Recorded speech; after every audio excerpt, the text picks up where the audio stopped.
There's another monk coming up now. Kusdra Pantaka arose from his seat, bowed at the Buddha's feet, and said to the Buddha first, I am deficient in the ability to memorize and do not have much innate intelligence. When I first met the Buddha, he means this one, Shakyamuni Buddha, the other two were talking about the past Buddhas that they learned with. But of course now they also learned with the Shakyamuni Buddha. But this one learned directly, just like the first five, yeah, or Ananda, yeah, or Sariputra, I guess so. I can't remember, yeah. Nowadays we take everything for granted, but that is a miracle, you know.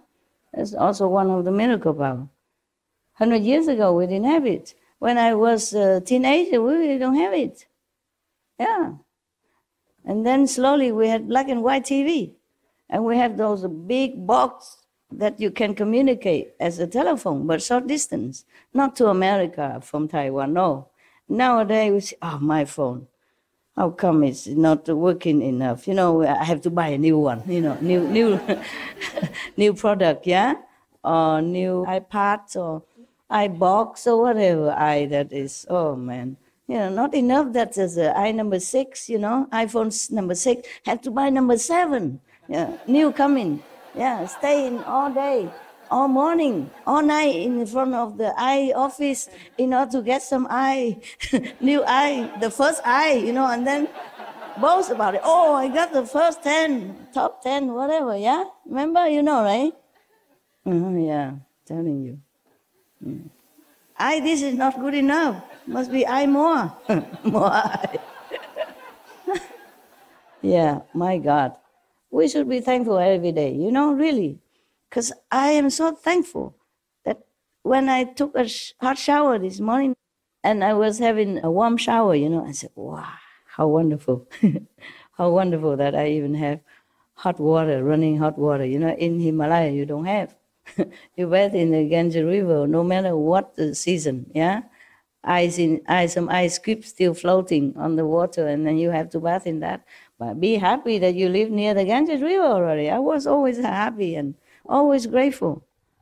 Because some monks and some practitioners, they live far away from the Ganges River to go down the cliff, you know, and have to carry water up to their cave, which is on top of the mountain. Oh, it's many steps, or don't even have steps. You have to find your way, and it's not that easy, you know. The path is full of loose stones and rocks. You could, you know, lose your life anytime. And I stay in Rishikesh at that time, which is very near the Ganges River. Just take a short walk, you know, maybe 3 minutes, 5 minutes, you know, on the flat land. Not too flat, but, you know, not like very slippery or very slanted. No, very easy to walk, like you walk in the garden here. And go to the river and take a bath, wash your clothes and hang on the rock. And then it dry in no time. India, very hot. It dry in half an hour. Or maybe half dry, and then you can wear already. And then when you walk back to your mud house, mud room, it dry completely. No need spinning machine, nada. I love that kind of life so much. I wish I could go back there. Just rent a mud house. It costs like a gift, you know. Costs a few rupees. It's not even $1. Because over there they don't try to make profit. They make everything cheap for the pilgrim, yeah? They're so spiritual. Even the business people, they're so spiritual. They make it so that they don't lose money only, yeah, and gain very little bit to continue and to repair the house. They don't think of business. Everything there is very comfortable. If I go there now, with not much money at all, I don't even have here, but I could live forever there, truly. The Indian people are wonderful. Nepal also similar region people, they're wonderful, yeah. And come to talk about it, why don't I just go there? Why dream about it? Why don't go back there? Yeah, there are some mud house you can rent, you know. If not, I just live outside. And now I even know how to take care of myself. I can even afford a tent. I can afford the bus and the horse so that I don't even need to carry. When I was alone, I can't afford it. I have to sell in or get rid of things because I'm alone and I can't afford to carry a lot. If I go to India and I have an ashram, you can also come, you know? I don't know. See where life takes me, because I really love that type of life. And I can meditate as much as I want. Evening, I climb to the roof. It's flat, mud roof, flat. There's no ladder. I was so good. Now I cannot do that. At that time, I just climb up like nothing. There's some little hole in the mud house, you know, and you just use your toe to grip on it and it will come up. Nowadays, if you pay me, I won't dare, you know. Truly, at that time, I was kind of invincible. I do anything, go anywhere, drink dirty Ganges water from the downstream on the lowest area where the lepers living up there, on top, higher up. Nothing happened to me. Has a big fever, going to Bodh Gaya in summer, you know, when the heat hit you, like you could not even walk. You walk like this. Like you're climbing the big hill. And it's only flat road, but it's so hot. Even Indian people don't dare go out. I was so naive. I walk in the noontime because I'm eager to go to see Bodh Gaya, you know, where the Buddha sit under the tree, the Bodhi tree to become enlightened. I was eager. I did not know time or no sun, nothing. And I walk, and it seemed like you carry a mountain and walk up another mountain. And the big typhoon were blowing you down. That heavy. Oh, I just walked like crawling, like, you know, like this. Truly like this. You know, oh, very, very effortful. And then I got a sunstroke. Got sick. After I seen the Bodhi tree, fine, I go back. But somehow there is a little temple. And they give me congee, you know, rice congee and vinca tofu. And I recover. And then I go to see another garden where the Buddha preached. I got another stroke again. I get a stroke. And then somehow, before I collapsed, I landed right in front of a temple again, Buddhist temple. And one of the Lama there, he's a Lama, but he is purely vegetarian. And he cooked me vegetarian food and take care of me until I recover. You know, he put me in a bed and cover me with, it like something with a net, yeah? But the structure, you know, cover me like this. He touched my forehead and said, oh, big fever. Yeah, big fever. He talked some Chinese. Big fever. He didn't say high fever. Big fever. Oh. And then he cooked for me vegetarian. I said, is all this vegetarian? He said, yes, I'm vegetarian myself. And later, when I was first in Taiwan, I sent him some vegetarian food from Taiwan. Because he didn't have much there, you know. But such a big heart, yeah. In front of us, I don't know what is a deer park garden or something, I forgot. Or Varanasi, something. Yeah, I forgot. There was a temple. I just landed up in some temple like that. When I really needed, I had no more strength left. Just collapsed, you know, in front. So they took me in and take care. And just simple congee, you know, like rice soup like you eat in the morning. And tofu, bean curd, that's it, and I recover. I say, how did you know how to cook rice soup? He said, my master taught me, you know, if somebody's sick, you don't give rice, you give rice soup. Yeah, his master is a Taiwanese, a monk, Taiwanese monk, and he's vegetarian, of course. Yeah, it's so many. It's miracle all the time, yeah? There's no problem, no big deal. I was so eager at anything for enlightenment, so I just go here and there, do anything without considering me as a very fragile young woman. Yeah. But God takes care of everything. Like a book we said, no? God takes care of everything. He did truly take care of me. So this is Kusdra Pantaka talking, yeah? When he first met the Buddha, he said, I heard the Dhamma and left the home life. But when I tried to remember one line, of a verse, by the thirst come one, I went through 100 days, remembering the first part and forgetting the last, or remembering the last and forgetting the first. He has no memory faculty, not very sharp. He tried very hard to remember what the Buddha said. Yes, in those days, and nowadays also, in many parts of the world, people don't have other facility, or they just do like tradition, memorizing the whole Bible or the whole Quran, memorize the Buddhist scripture. I also did memorize some. You have to memorize some, like the morning service, the evening service. And when you make offering to the Buddha and recite some mantra for the ghosts and all that, you must know. I had to memorize also some, yeah. And also they memorize some of the mantra, the compassionate mantra, like from Bodhisattva. It's a long mantra, yeah, or some shorter mantra. But even in a morning service, you have to remember. You cannot just sit in front of the Buddha, bowing and reading. You have to prostrate to the Buddha. And, oh, I forget. What was it, Buddha? What was it? What was the last part before I bow? I forgot. You have to learn by heart, yeah?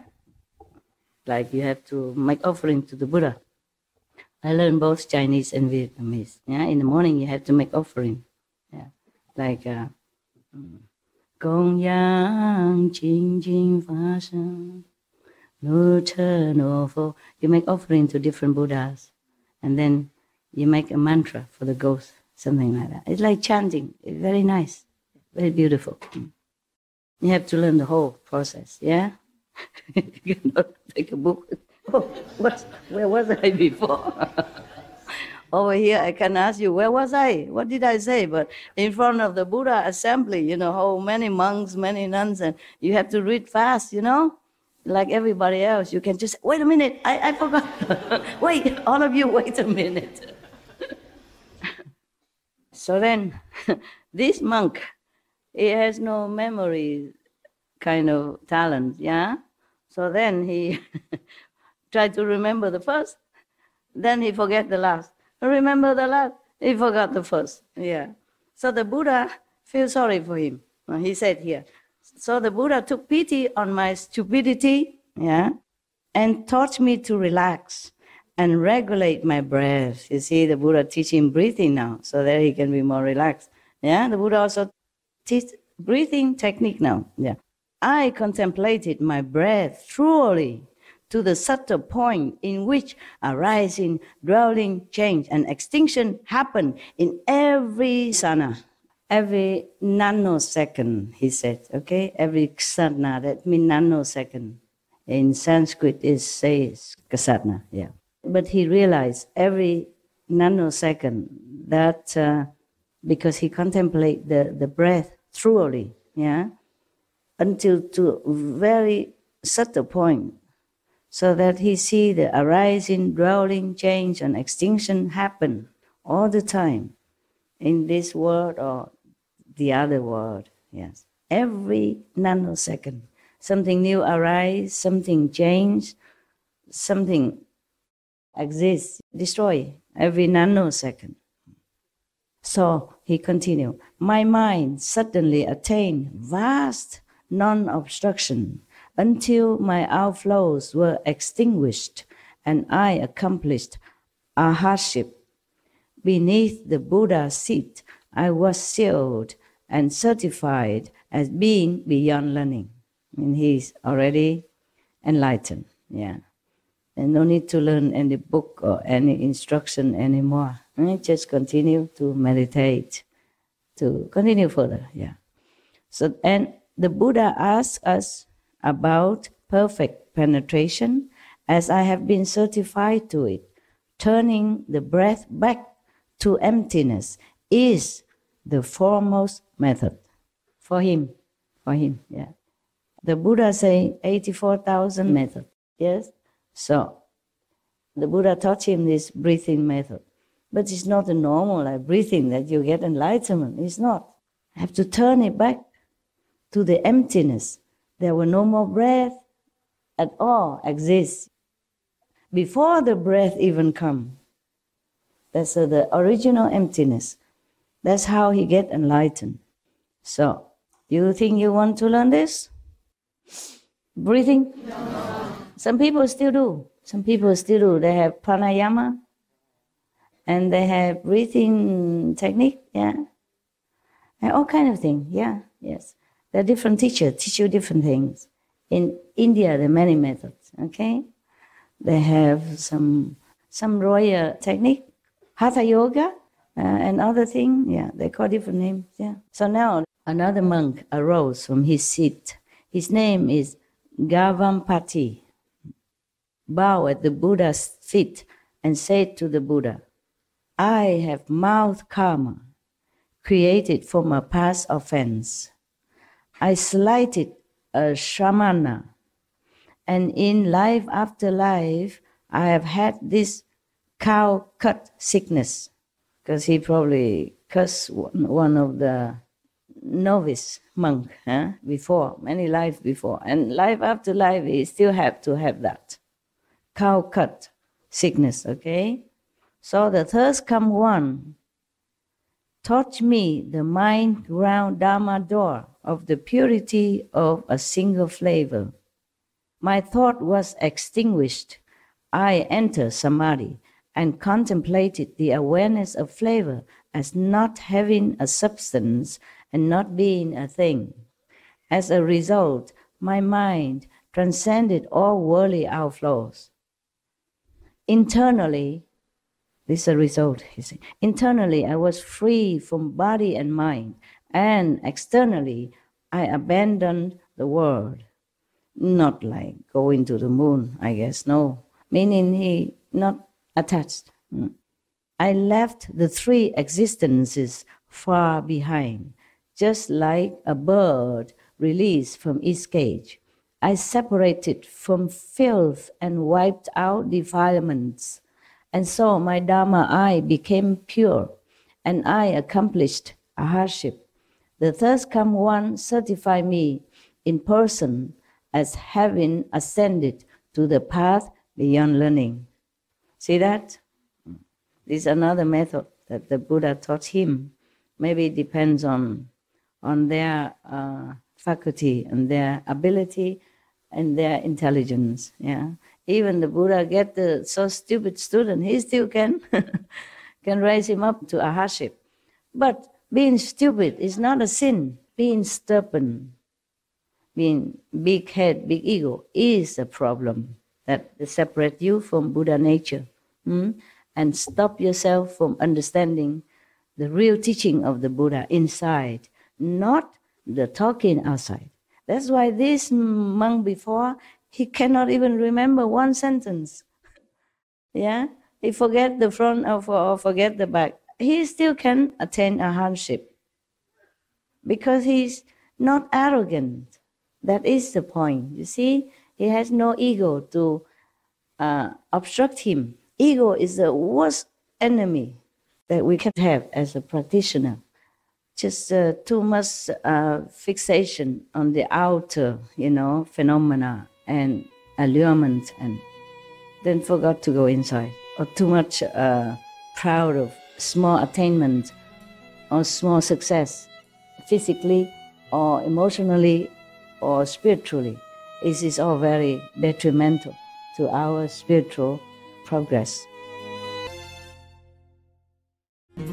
It's the ego make it like that. Make you attached to this and that, make you feel proud of this and that, which is absolutely nothing. It's dust compared to the real thing, compared to your real purpose in life, to meditate, okay? Like if your husband spoil you or love you so much and you become kind of spoiled brat, and in going outside you also became like that, demanding, yeah, and proud, arrogant. Or your wife is spoiling you, then you also became stubborn, yeah, too much ego, thinking, oh yeah, I'm wonderful, I'm the best, I'm somebody. It is okay for self-confidence, but not overstep the boundary between self-confidence and arrogance. then you'll be fine. You have to know, check yourself, whether or not you are obstructing yourself. This is really, really, really detrimental for your spiritual progress. You go nowhere, carrying around the ego like a baby, like precious thing. Just let it go, okay? We are nobody. We are nothing, really. I mean, maybe outwardly, look like I'm your master and teaching you, but inwardly, I don't feel like I'm anything. Inside my feeling, I don't feel like I'm something important. I never had this kind of even feeling to grasp at, you know? I do my stuff, you know, diligently every minute, every second, every hour of the day, what I can. Take care of my dogs, take care of my things, do my business, take care of whatever I have to. And if you come, I teach you a few things, but inwardly, for example, suppose I do scold you. It doesn't mean I'm arrogant or anything, because I don't feel like I'm anything. I just do what I have to do. It's just like I tell my dog, stop it, you know? Don't play too rough. Huh? That doesn't mean I don't love my dog. That doesn't prove that because I'm their master. It's not like that. I just have to stop them before they get too serious and biting each other. When they get cranky, playing too rough, and then one get hurt, and then begin cranky, and then the other one also more cranky, and then it's become a fight. Yeah? So I have to stop them then. I say, stop it. I do something to stop them, not to continue so roughly that it escalate into some more serious problem. That's all. Not because I'm their owner. I don't feel like I'm owner of the dogs or anything. I just have to take care of them. It's just situation. Make it like that. It's just like if I teach you, I tell you something, it's just necessity. Not because I think I'm a master. Not because I think I have the right to do that. It's just automatic. It's spontaneous. So love doesn't always mean smooth talk or nice treatment. So get it quite clear. Yeah. But don't pray that I scold you either. If all of you here come and ask me to beat you up, scold you, then what else would I do? Then we can forget the whole Suragama Sutra or any sutra or whatever. Yeah, just beating, scolding, beating, scolding, beating, scolding. Hundreds of thousands of disciples, scolding, beating all day long. Like Martha, Milarepa's master. Like what? Like how Milarepa's master was beating his... his disciple. He's only one disciple. There's thousands. Look around you. And they haven't not all come here yet. Not all of them are here yet. Thank God that the world offer them jobs. Yeah, not all can take holidays, yeah? And thanks God that some women and some men do marry them. You can't get rid of us, Master, Yeah. but you can at least get rid of some. Yeah, get rid of some. Yeah, through jobs, through marriage.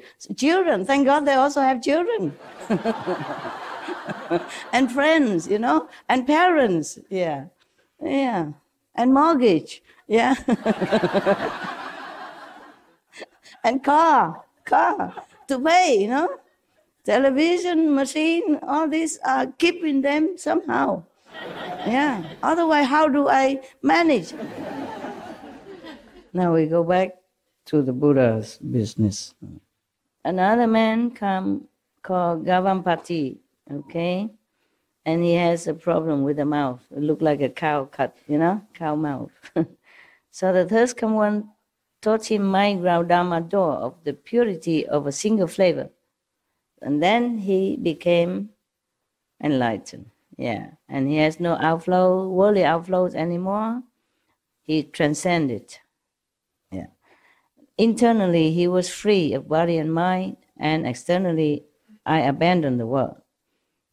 I left the three existences far behind, just like a bird released from its cage. You know what the three existences? Any of the nun, monk, tell me? Thưa sư phụ, ý nói là vượt khỏi tam giới. Yeah, good. So he had transcended the three worlds, liberated. Okay? Yes. The three worlds is always destructible, perishable. Above the three worlds is a more permanent, okay? Not destroyable. From the fourth level already, yeah. So he feels like he's away from everything that is worldly, filthy, and not pure. Yes. And he became a heart. The third come one certified me in person as having ascended to the path beyond learning. The Buddha asked about perfect penetration, as I have been certified to it. Returning flavor and turning awareness around is the superior method. What returning the flavor? And turning awareness around. Turning awareness around, the same like what you do every day. Instead of looking outward, you turn your attention inward, and look inside instead. So whatever flavor it is, you return it to the original of all flavors. The reason the flower, the roses, had the smell as it is, because it originates from somewhere else. The reason you can smell the roses, because your smelling faculty originate from somewhere else. So return into the source in one saying, very simple. Just turn inward. Whatever. If you have either flavor or fragrance, doesn't matter. If once you turn your attention inward, then you're in samadhi. You're free. Flavor or not, smelling fragrance or not. That's what it is. The secret is turning inside to the real world, not the physical illusion world here that we have. Similar, then they all turn inward by one method or another. It's just that you wait and see why we have to practice Kuan method, okay? The punchline is still coming, Wait at the end. Now, there's another monk coming now. There's a monk named Pilidavasa arose from his seat, bowed at the Buddha's feet, and said to the Buddha, "When I first left home to follow the Buddha and enter the way, I often heard the thirst come one explain that there is nothing in this world that brings happiness." Is that true or not? Even if it brings a little temporary happiness, we pay a lot suffering afterward. Nah? Like romance, for example, beginning, how nice and hot and whatever, and then after a while, it's bitter taste and suffering, crying a lot, blah, blah. It's very difficult. Once you enter this kind of very narrow love relationship, and you just be kind of locked up in there. And you become jealous of anybody. Any woman go near your boyfriend, you feel like a potential threat. Any man go near, you feel like it's a potential danger to your relationship and your love, for example. And then if the husband or the wife or the boyfriend or girlfriend that day somehow did something, this is not to your liking, I knew it. That must be that woman. I know it. That must be that man. It's like that. And it becomes more and more narrow and more bickering, more sorrow, more possessive, instead of happiness. It's just the nature of things that turn out that way. Very difficult to control. It's your sixth sense of, outward focusing. And then it brings in trouble. And the mind interprets it in the wrong way. And the heart beats it in a different way. It is the world that makes everything seems negative. And even though you normally have a very good and happy relationship, things will happen to make you doubt it. I don't think any woman would never doubt her husband or boyfriend's love until the day she go into this 1 meter square box, right? I heard all the time that they have doubt, they have suspicion about their love relationship, even though outwardly it seems so perfect. A couple, it seems like they're perfect.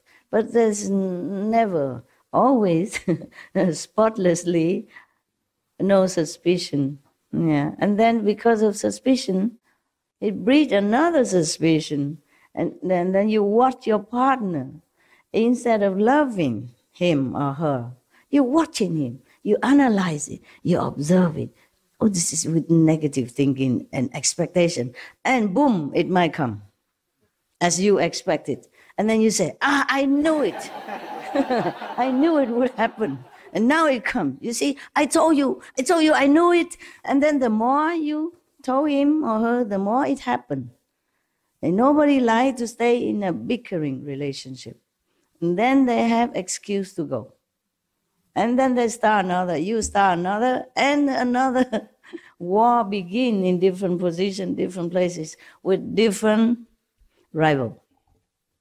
Tell you. That's why the Buddha left home. He had 500 women. He should know. 500 concubines. He should know.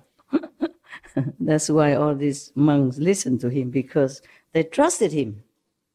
If the Buddha, who has 500 wives, doesn't know, who else would know? So you got to trust him and be a monk. Be single, yeah? No wife, no woman. Huh? Trust him. Be monk like him. Yeah. So that's why 2,000 monks always surrounding him, not wanting anything else, not wanting woman or anything.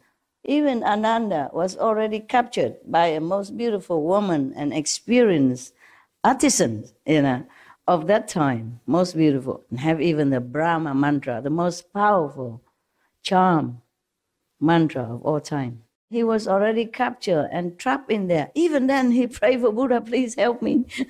I just want to be a monk. Believe that? Because they trusted the Buddha. The Buddha is full of experience, not just in heaven, but on earth as well. So all the monks never waver, huh? Maybe that's what it is.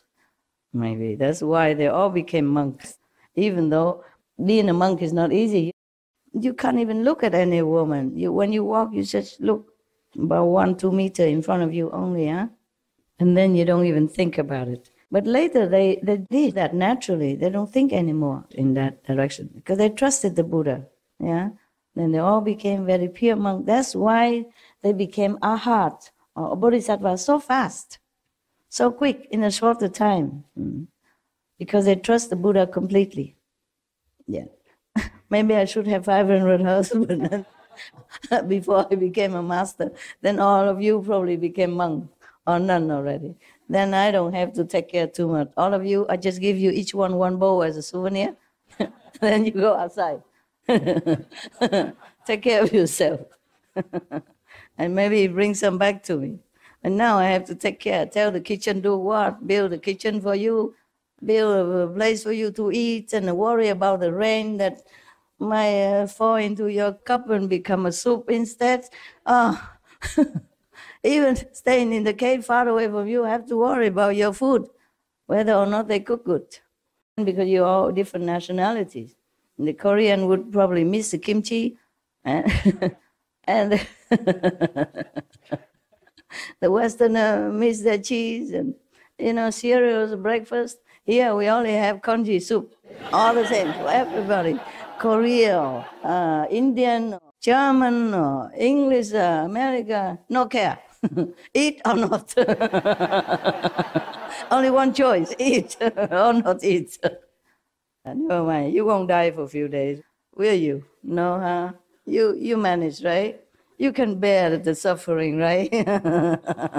I feel sorry for you. Wow, what a suffer you have to go through. Eating congee instead of cereals breakfast. Nah? But you seem so happy, so it must be suiting everybody, just like we all practice one method. We all eat the same food. Don't worry, I ate the same with you, okay? I eat the same thing. Nothing extra, okay? I made them give me the same food so that I know whether or not they cook at least decent, okay? Swallowable. It's delicious. Oh, you are just too hungry, that's why. At home, you have a chance to go to your own kitchen. Nah? It's all right. You eat when you feel like. There are always some leftover in the kitchen. It depends on the cook. Miracles always happen. Because some chef come and he cook the congee a little dense. And some other come, it's like watery. I experience the ebb and flow of my life in the kitchen style, all the time. Some cook very generously, a lot, and good flavor. Some are just simple, very sparingly, as if want to save money. One day I had to kind of admonish them. I said, the workers, they stay here, or they came here to work, to repair all the area construction. They work from morning till night and very hard, and also the weather is cold. And they are Chinese or Vietnamese, mostly Asian. And the way you cook congee like this, they don't have enough physical, stamina, strength to continue in the cold and rain. You stay in the kitchen. You can eat anytime you want or anything. If you don't like it, you can always cook something for yourself. And you stay in a warm place inside the building. They have to work outside. You have to cook the congee better than this, thicker, okay? Because the Chinese or Vietnamese, they like congee, the rice soup. You have to make it more substantial. That's the only time I demand the difference. The rest, I normally eat whatever they eat. I don't really care so much. But sometimes I advise them, because sometimes the protein don't taste so good, and the salad just too plain. You put some more nuts in it, or the sauce has to be not too sweet. Put some avocado in the salad so people have also more protein and essential quality, substance. Yeah, that's how I do. Okay.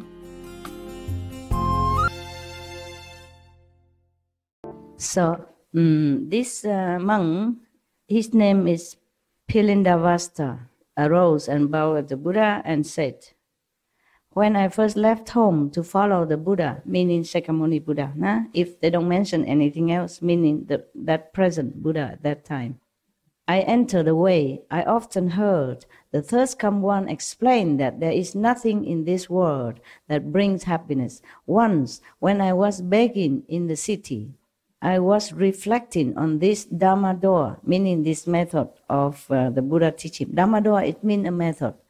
Where they say door, because like you can enter through that. That's why they say Dhamma door. Just the same as method, okay? The Buddha taught him that nothing in the world brings happiness. So when he was like begging for alms in the city, he was remembering that and reflecting on that.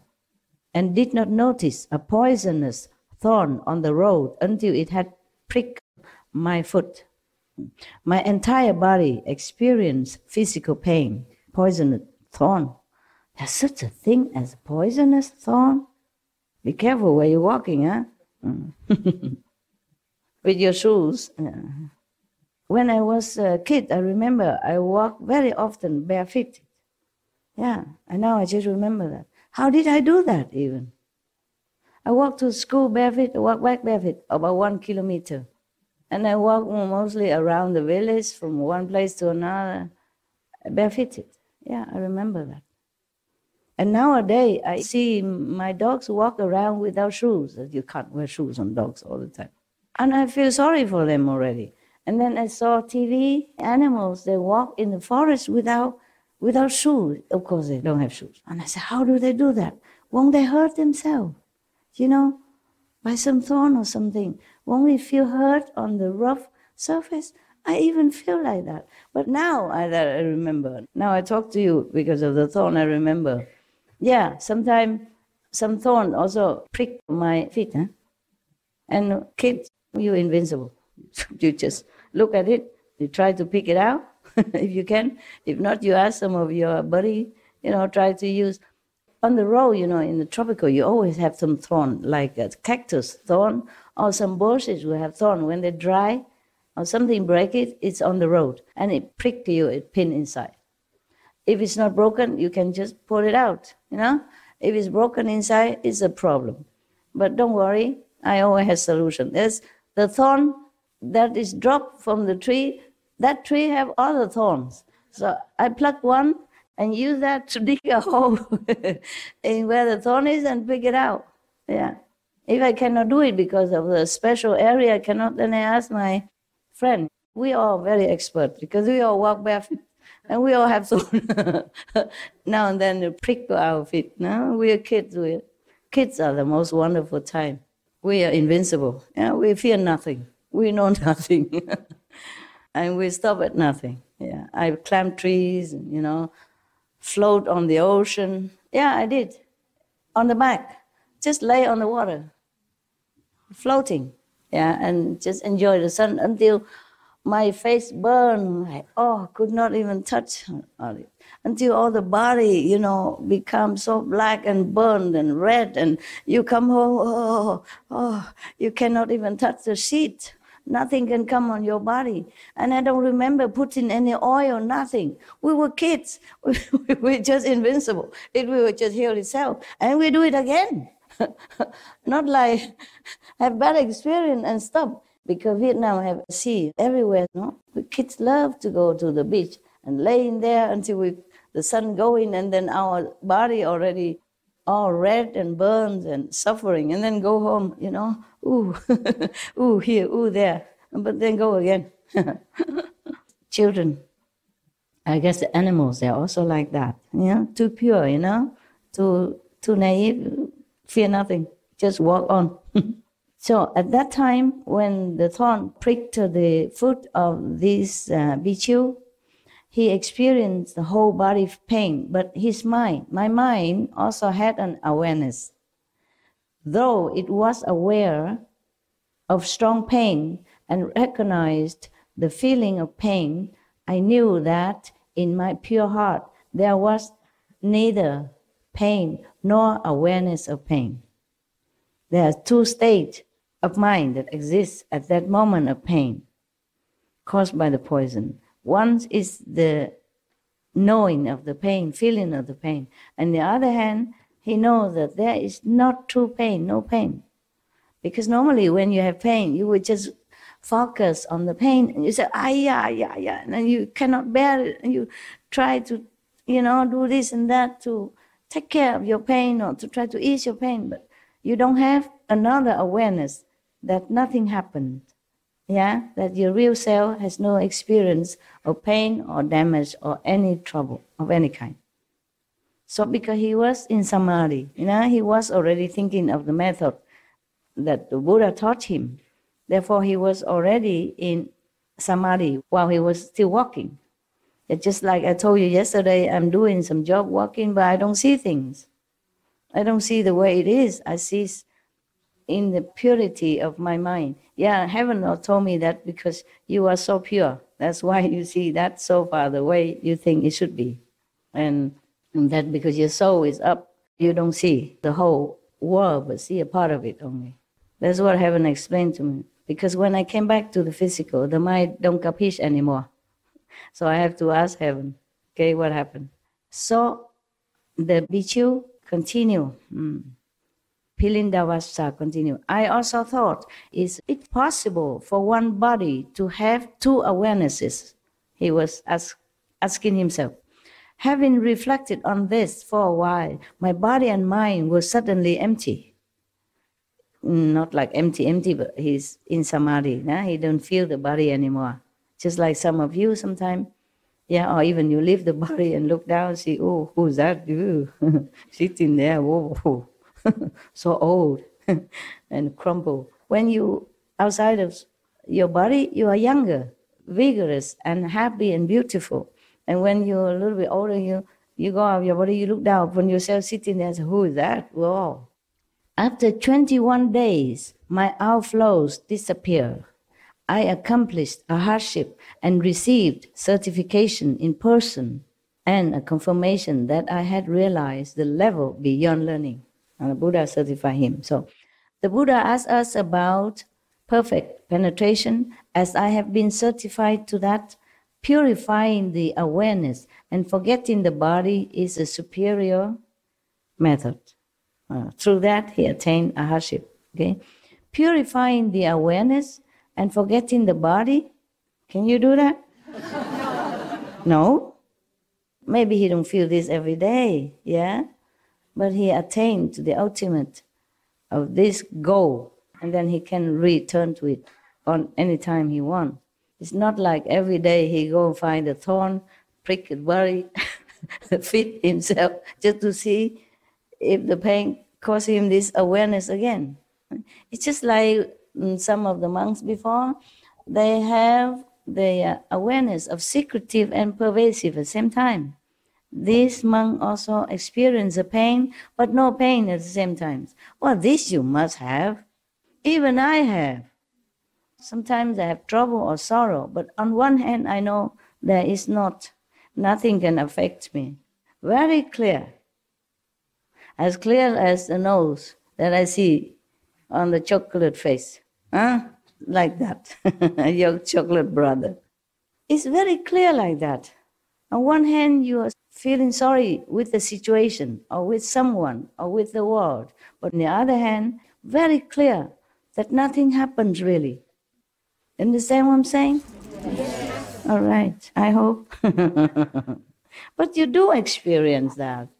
Yeah, you do know that. It's just you forget or you didn't pay attention. Pay attention to your progress, okay? So that you know that you progress. And that encourages you to continue. That knowing that you go the right path. That's all. Not because we try to collect experience like medals or like trophies. Okay, we should know where we are and where we're going. The calendar. Super. Iron woman, right?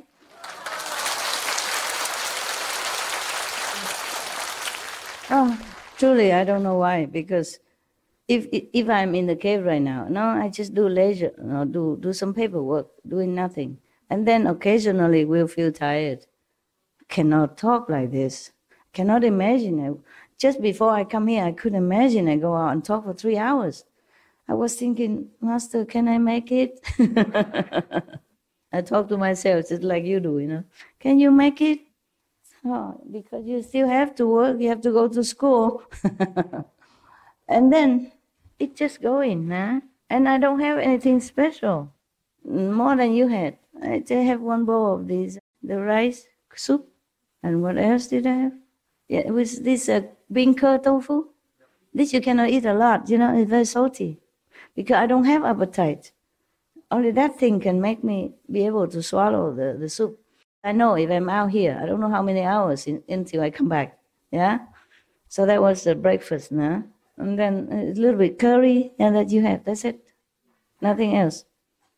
And a little bite of this guava. A bite about this big. This big. You know why? Because I had to bite it first, and then I give it to the ghost. Otherwise, I cannot eat it. That's all. I eat something so that I can take some out for the ghost outside. Hungry ghosts, yeah. Otherwise, I was also very lazy to eat. Didn't want to eat. I didn't want to do anything. And I thought I could not make it today. They're coming out and talk. But then I did. Hours long, non-stop. Can't believe that. The next one. The next one name is Subhuti. Subhuti arose from his seat, bowed at the Buddha's feet, and said to the Buddha, "From distant kalpas until now, my mind has been unobstructed. I remember as many of my past lives as there are sands in the Ganges River." Can you tell me how much that is? Countless. Cannot, yeah. Ganges River sand, who can even count it, yeah? So he has even been in different lives, so kalpa, as many as Ganges River. Imagine how many lifetimes you have passed through and doing the same thing. He has also doing the same thing, like other monks and nuns before saying we have been practicing this and that in kalpas. So from the beginning, not that they have to reincarnate. They reincarnate on earth or physical universe for some different reason. They want to help sentient beings, yeah? That's why. And kalpas after kalpas, like the Ganges River sand, doing all this tirelessly. Imagine how compassionate these saints people are, the Buddhas are. And we just do a little bit physical work. I'm tired. Can't. Don't want. I'm so tired. Don't want. Don't want to do it. I need to sleep. Wait until you pass your life, then you can sleep all the time. It's coming soon, don't worry about it, sooner than we think. I just blink my eyes more or less and I'm already 30 years more than when I first begin. It seems like only a number, but it's etched in your body and make a real difference, yeah? So now this Bodhisattva Subhuti, feeling like from the beginning in my mother's womb, he even know that. You can see it past like that. I knew emptiness and tranquility already when he was a fetus, to the extent that the 10 directions became empty, and I caused living beings to be certified to the nature of emptiness. Wow, powerful. Yeah, in the womb already can certify people aware of the illusion of existence, yeah, emptiness. Having received the First Come One's revelation that the enlightened nature is true emptiness, that the nature of emptiness is perfect and bright, I attain a hardship and suddenly enter into the First Come One sea of magnificent, bright emptiness. With knowledge and views identical with the Buddha, I was certified as being beyond learning.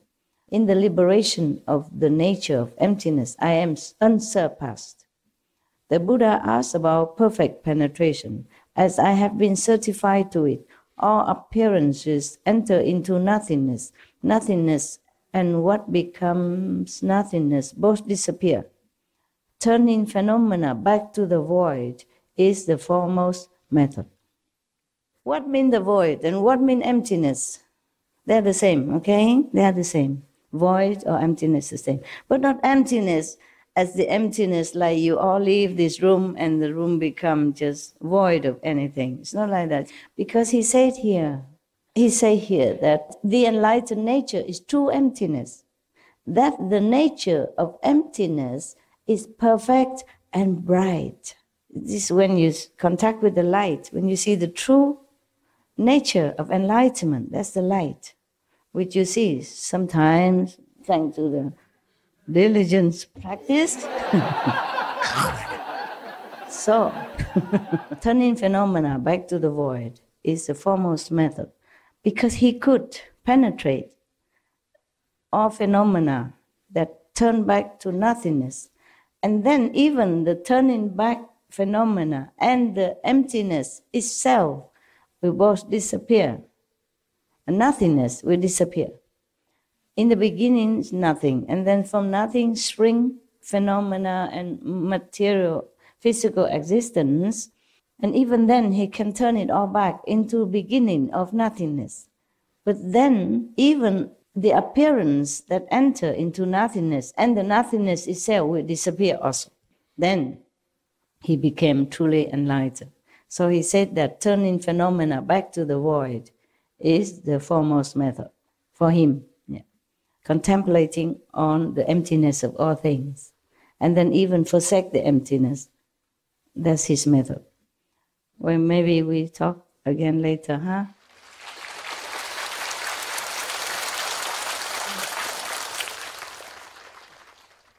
So Sariputra will be the next. Huh? I mark it here. When you hear the name Kuan Yin Bodhisattva, then you know the calendar is almost end, because she has a big calendar. So we have 15 more. We had 10 already. 25 Bodhisattva will tell you different methods of cultivation. I don't blame you if you leave me. You have too much choice. Spoil with choices. Okay. Monday, breathing. Tuesday, flavor. Wednesday, emptiness. Thursday, void. And Friday, touch. Saturday, Sixth sense. the sixth sense. And Sunday, take a rest, right? Even God have a holiday on. Take a rest on Sunday. Okay. Lucky God, yeah? I don't have a break on Sunday. We should really thank the past masters, monks and nuns and scholars who had take time to record the Buddha's teaching after the master's nirvana. and also for the past and present persons, lay or monks or nuns who have really dedicated themselves, sacrificed their time and precious health or under any difficult situation to translate this so that I can read it to you. And we have to thank them. And may they be blessed forever by all the Buddhas, past, present, and future. May their merit be immense. May they be liberated forever. Thank you. Thank you for being good.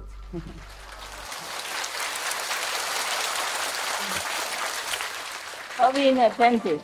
Yeah. Apparently, at least. Yeah. So lucky to be best friends. Okay, bye-bye.